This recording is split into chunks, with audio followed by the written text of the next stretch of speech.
Hello दोस्तों, books as per आपका फिर से स्वागत है। 17 सेकंड्स में सबकॉन्शियस माइंड को प्रोग्राम करें। कंबस्टन पॉइंट उस मिनिमम टेम्परेचर को कहते हैं जब पेट्रोल जैसा ज्वलनशील तरल पदार्थ भाप में बदल जाता है। अगर इस भाप को चिंगारी दिखाएंगे तो क्या होगा? धमाका होगा, बड़ा बदलाव आएगा। उसी तरह 17 सेकंड्स को भी कंबस्टन पॉइंट कहते हैं, क्योंकि 17 सेकंड्स का नियम कहता है कि 17 सेकंड्स वो सबसे कम समय है जब आपके विचार रियलिटी में बदलना शुरू करते हैं। इसके लिए आपको 4 साइकिल लगेंगी।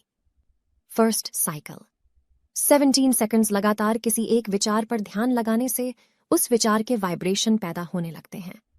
इस समय वाइब्रेशन में ज्यादा शक्ति नहीं होती, लेकिन फिर भी फीलिंग बदलने लगती है। अगर 17 सेकंड्स तक हमने बिना किसी डाउट के इसी विचार पर ध्यान बनाए रखा तो तत्काल उसी एनर्जी या वाइब्रेशन से मिलता जुलता दूसरा विचार पैदा होता है और यहां से बदलाव शुरू होता है। सेकंड साइकिल, जब सेम वाइब्रेशन के 2 विचार आपस में जुड़ते हैं तो उनका असर यानी वाइब्रेशनल एनर्जी कई गुना बढ़ जाती है।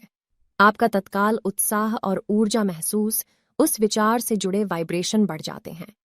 एस्टर हिक्स कहती हैं कि इस समय आप बदली हुई एनर्जी स्पष्ट रूप से महसूस कर सकते हो। थर्ड साइकिल, जब आप बिना किसी विरोधाभास के 2 साइकिल पूरी करते हो, 34 सेकंड्स तक विचार पर टिके रहते हो, तो अगला कंबस्टन पॉइंट आता है।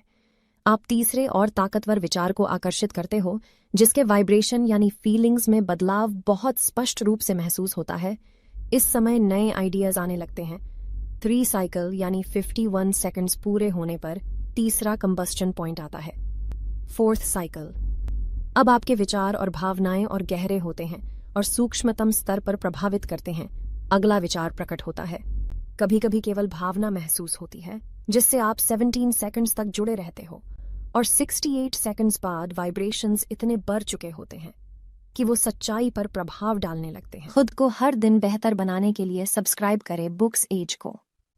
नमस्ते।